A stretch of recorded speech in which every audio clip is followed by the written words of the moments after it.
Previous classes में हमने आपको बताया था जो रिप्रोडक्शन चल रहा है यहाँ पर अलैंगिक प्रजनन क्लास 12th का जो टॉपिक चल रहा है फर्स्ट यूनिट। तो अलैंगिक प्रजनन के जो टाइप थे वो हमने बताए थे, कुछ टाइप बताए थे जैसे विखंडन। अलैंगिक प्रजनन एक विधि होती है, अलैंगिक प्रजनन में विखंडन।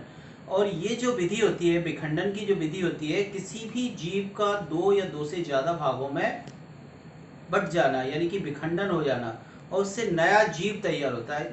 लोअर कैटेगरी के जो एनिमल होते हैं जैसे प्रोटोजोन्स के अंदर इस तरह की विधि होती है, इस तरह की विखंडन विधि है ना। तो विखंडन विधि में एक होता है द्विविखंडन, एक होता है बहुविखंडन। तो द्विविखंडन में एक एनिमल से दो एनिमल बनते हैं और बहुविखंडन में एक एनिमल से ज्यादा एनिमल तैयार होते हैं, ज्यादा जीव बनते हैं। ओके, तो अब यहाँ पर दूसरी तरह की जो विधि होती है उसकी वो होती है प्लाज्मोटोमी। प्लाज्मोटोमी जो विधि है यहाँ पर, ये जो प्लाज्मोटोमी विधि है ये ओपेलाइना और पॉलीमिक्सा के अंदर होती है, जहां पर कई केंद्रक रहते हैं, उसके अंदर उस जीव के अंदर कई न्यूक्लियाई प्रेजेंट होते हैं। तो यहाँ पर जो है प्लाज्मोटोमी विधि होती है। तो प्लाज्मोटोमी में क्या होगा, जैसे ये मैंने बताया हुआ है ओपेलाइना, ओपेलाइना का ये एनिमल है, ये एनिमल जो है ये ओपेलाइना है, इसके अंदर कई न्यूक्लियाई हैं यहाँ पर। और ये जो पूरा जो बॉडी है ये बीच में से डिवाइड होगी, बीच में से डिवाइड होगी, आधे न्यूक्लियाई आधे पोर्शन पे आ जाएंगे, आधे दूसरे पोर्शन पे चले जाएंगे। तो दूसरे पोर्शन पे जाने के बाद बीच में यहाँ पर सेप्टा बन जाएगा और दो एनिमल तैयार हो जाएंगे। तो इस तरह की जो विधि है ये एक ओपेलाइना एनिमल होता है, जीव होता है ओपेलाइना, या एक पॉलीमिक्सा होता है, इसके अंदर ये प्लाज्मोटोमी विधि पाई जाती है, जहां पर ये दो भागों में डिवाइड हो जाते हैं ओपेलाइना से। इसके बाद तीसरी जो मुख्य एक अलैंगिक प्रजनन की विधि होती है मुकुलन। मुकुलन यानी कि बडिंग, इसको इंग्लिश में कहते हैं बडिंग। मुकुलन यानी कि कोई भी मुकुल निकलना, किसी भी जीव से मुकुल तैयार होती है और बाद में वो मुकुल एक नया पूरा जीव तैयार कर लेती है, यानी कि एक बड निकलती है उससे, और बड निकलने के बाद वो बड पूरा एक नया जीव में रूपांतरित हो जाती है। तो इस तरह की जो मुकुलन विधि है ये भी प्रोटोजोन्स के अंदर पाई जाती है, जैसे वर्टिसेला है या एफिलोटा है। कुछ पॉरीफेरल्स के अंदर भी इस तरह की विधि होती है, सिलेंटेटा में भी इस तरह की विधि मिलेगी। पॉरीफेरा एनिमल जैसे साइकस है ना, ल्यूकोस्पोंजिया है, यूप्लेक्टेला है, तो इनके अंदर ये इस तरह की मुकुलन विधि होती है। दूसरा जो सिलेंटेटा एनिमल होता है, सिलेंटेटा में हाइड्रा जो विधि है, हाइड्रा के अंदर इस तरह की मिलती है विधि, है ना। तो इसमें जो है मुकुलन में क्या होगा, ये जैसे ये साइकल है और साइकिल से यहां से एक बड निकली, ये बड पूरी तैयार हुई, यहां से ये एक मेन एनिमल है, मुख्य एनिमल है, मुख्य जंतु, ये बड़ी जो बड है इसकी, यहां से एक छोटी ये बड तैयार हुई और बाद में ये बड एक नए एनिमल, नए जीव के रूप में रूपांतरित हो जाएगी। ओके, तो इस तरह के ये साइकस में पाई जाती है। साइकस जो पॉरीफेरन एनिमल होता है, पॉरीफेरा का जीव होता है, पॉरीफेरा फाइलम का ये जीव होता है। तो यहाँ पर एक साइकस के मेन जीव से एक छोटी कलिका निकलती है और वो कलिका बाद में पूरी तरह से विकसित कलिका में रूपांतरित हो जाती है। तो इस तरह से ये मुकुलन विधि इसमें पाई जाती है, किसमें, साइकस में होती है। एक और होता है यहाँ पे सेकेंड नंबर पे हाइड्रा आता है। हाइड्रा किसमें आता है, सिलेंटेटा का जो एनिमल है वो हाइड्रा है। तो हाइड्रा के अंदर ये इस तरह से यहाँ पर कुछ टेंटाकल्स मिलेंगे, ये एक हाइड्रा जीव है।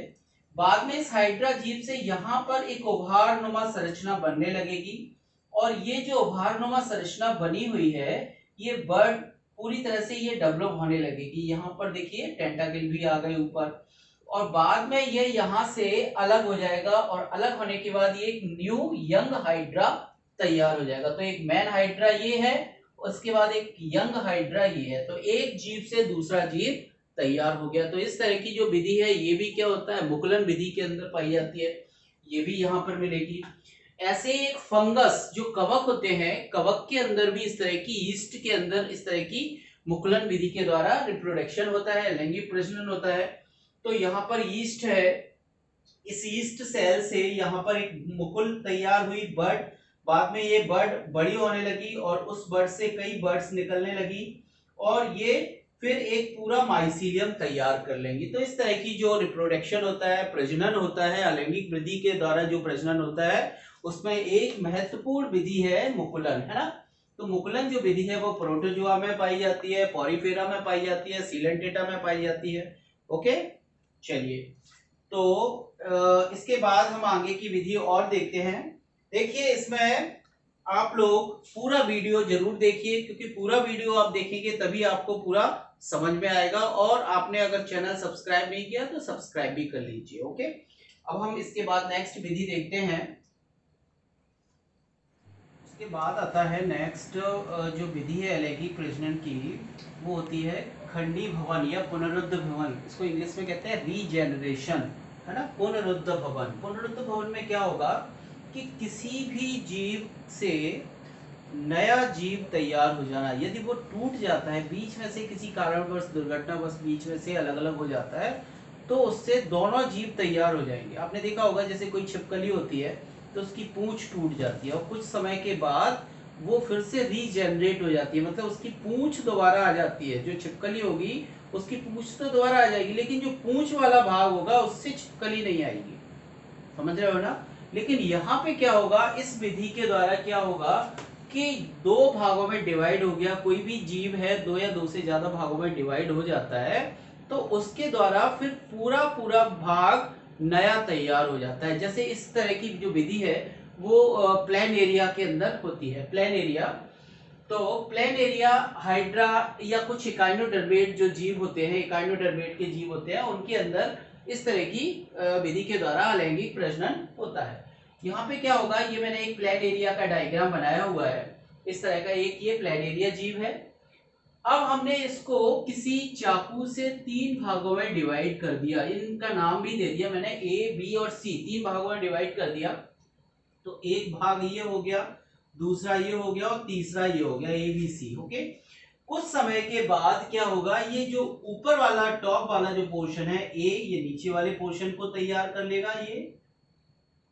ये बीच वाला जो पोर्शन है ये ऊपर वाले को और नीचे वाले को तैयार कर लेगा, और जो सी वाला पोर्शन है ये ऊपर वाले को तैयार कर लेगा।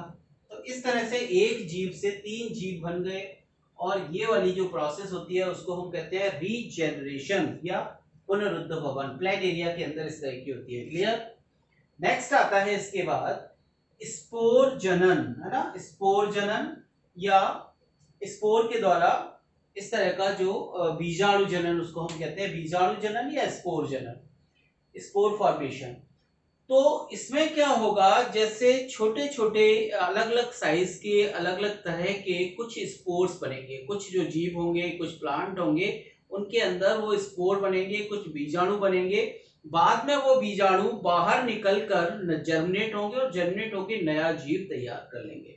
ओके, जैसे यहाँ पर एक किस तरह की जो होता है, इसमें भी कई तरह के जो स्पोर बनते हैं, तो उनको हमने अलग अलग नाम दे दिया है। होता वो सब में स्पोरी फॉर्मेशन है, बीजाणु होता है, लेकिन उन बीजाणुओं के अलग अलग साइज के अकॉर्डिंग उनके नाम दिए गए हैं। जैसे यहाँ पर एक नाम दिया गया है इसको चल बीजाणु, यानी कि एक ऐसा बीजाणु जो मूवेबल होता है, चल सकता है। फ्लैजिला होते हैं उसके अंदर, फ्लैजिला की सहायता से वो एक स्थान से दूसरे स्थान तक मूव कर सकता है। इसको कहते हैं जूस्पोर। ओके, जूस्पोर इंग्लिश में कहते हैं, वैसे कहते हैं चल बीजाणु। इस तरह का जो चल बीजाणु होगा वो उडोगोनियम में होगा और क्लेमाइडोमोनास के अंदर होगा। तो यहाँ पर जैसे ये उडोगोनियम की स्पोरेंजिया बनी हुई है, जूस्पोरेंजिया कहेंगे इसको। इस जूस्पोरेंजिया के अंदर ये छोटे छोटे जूस्पोर होंगे और इनमें ये ऊपर फ्लैजिला दिखाई दे रहे हैं। ओके, फ्लैजिला दिख रहा है, तो ये होगा क्या, स्पोर। बाद में ये स्पोरेंजियम फट जाएगी तो ये स्पोर बाहर निकल आएंगे और बाहर निकलने के बाद ये जर्मिनेट हो जाएंगे। जर्मिनेट होने के बाद ये फिर से नया उडोगोनियम प्लांट तैयार कर लेंगे। तो इस तरह की जो विधि है वो उडोगोनियम के अंदर पाई जाती है। ऐसे ही जो दूसरी तरह का जो इसमें स्पोर होता है उसको नाम दिया गया है एप्लेनोस्पोर। ओके, इसको कहते हैं हम अचल बीजाणु, यानी ऐसे बीजाणु जो चल नहीं सकते, अचल बीजाणु कहते हैं इसको। तो इस तरह का जो है वो अचल बीजाणु इस तरह से ये पाए जाते हैं इसमें। और यहाँ पर ये इसमें ये स्पोरेंजिया के अंदर बंद रहते हैं, बाद में ये स्पोरेंजिया फट जाएगी और ये बाहर निकल आते हैं। ये कुछ एल्गी और फंगस के अंदर प्रेजेंट होते हैं। एल्गी में भी पाई जाती है, जो शैवाल होती है, शैवाल के भी कुछ प्लांट होते हैं उनमें पाई जाती है, और कुछ कवक होते हैं, कवक के अंदर भी इस तरह का स्पोरेंजिया ये प्रेजेंट होती है। ओके, इसके बाद तीसरे तरह के आते हैं, वो होते हैं कॉनिडिया। कॉनिडिया भी साइज के अकॉर्डिंग छोटे छोटे होते हैं, वो किसी स्पोरेंजिया में डेवलप नहीं होते, लेकिन स्पोरेंजियो 4 पे लगे होते हैं। तो इस तरह का जो कॉनिडिया होंगे वो पेनिसिलियम में पाए जाएंगे या एस्परजिलस में होंगे। ये छोटे छोटे होंगे, बाद में जैसे आपने कभी देखा होगा कि कोई फनी फंगस है, फंगस किसी लकड़ी के ऊपर लगा हुआ है बारिश के दिनों में, और आप उसको हाथ से पेड़ो तो डस्ट आपके काला काला पाउडर या व्हाइट कलर का पाउडर आपके हाथ में आ जाता है, तो वो क्या कई कॉनिडिया आपके उस पर आ जाते हैं, उसका माइसिलियम आ जाता है। तो इस तरह के जो ये होते हैं पेनिसिलियम के अंदर होंगे। यहाँ पर पेनिसिलियम, ये कॉनिडियो 4 होगी, कॉनिडियो 4 पर छोटे छोटे गोल आकार के कॉनिडिया लगे होंगे, है ना, इनको कॉनिडिया कहेंगे। ऐसे ही एस्परजिलस जो होता है, एस्परजिलस में ये एस्परजिलस की स्पोरेंजिया है, और इस पर भी कई तरह से स्पोर लगे रहते हैं। तो ये स्पोर बाद में जर्मिनेट होकर नया माइसिलियम तैयार कर लेते हैं। इसके बाद एक और तरह का होता है इसमें क्लेमाइडोस्पोर। क्लेमाइडोस्पोर साइज के अकॉर्डिंग थोड़ा सा मोटी भित्ति वाला होता है। क्लेमाइडोस्पोर बाद में वो जनरेट हो जाता है। वो क्लेमाइडोस्पोर भी कुछ एल्गी प्लांट्स होते हैं उनके अंदर प्रेजेंट होता है। तो इस तरह से रीजनरेशन, पुनरुद्ध भवन कहते हैं इसको। उसके बाद आता है स्पोर जनन, स्पोर फॉर्मेशन। कुछ अलग अलग तरह के स्पोर बनते हैं, उनके द्वारा अलैंगिक प्रजनन की विधि होती है। और ये सभी जो अलैंगिक प्रजनन की विधियां हैं, इनमें केवल और केवल एक ही जनक भाग ले रहा है, एक जनक के द्वारा नई संतानें बन रही हैं। तो उसमें पूरे पूरे लक्षण वही जाते हैं जो मेन जनक के अंदर होते हैं। तो इस तरह की जो विधि होती है वो अलैंगिक प्रजनन में, अलैंगिक प्रजनन के द्वारा होती है। तो यहाँ पर ये मैंने आपको कुछ मेन जो इसकी विधियां हैं वो बताई। इसके बाद नेक्स्ट वीडियो में हम इसकी बहुत इंपॉर्टेंट विधि बताएंगे जिसमें वेजिटेटिव रिप्रोडक्शन होगा। वो भी अलैंगिक प्रजनन में ही आता है, क्योंकि एक ही प्लांट, एक ही पार्ट से होता है, एक ही पेरेंट से होगा, एक ही जनक से होगा। वो प्लांट के अंदर ज्यादा मात्रा में होता है वेजिटेटिव रिप्रोडक्शन। जैसे आपने कभी कोई कलम लगाई होगी, या कुछ प्लांट्स ऐसे होते हैं उनके एक ही पार्ट से बूटी बांधना। तो इस तरह की जो विधियां होती हैं वो वेजिटेटिव रिप्रोडक्शन में आ जाती है। वो हम नेक्स्ट वीडियो में आपको बताएंगे। ओके, इसमें कोई समस्या है, आपको कैसी भी कोई चीज समझ में नहीं आ रही है तो कमेंट बॉक्स में डालिए और चैनल को सब्सक्राइब करिए। Okay, thank you.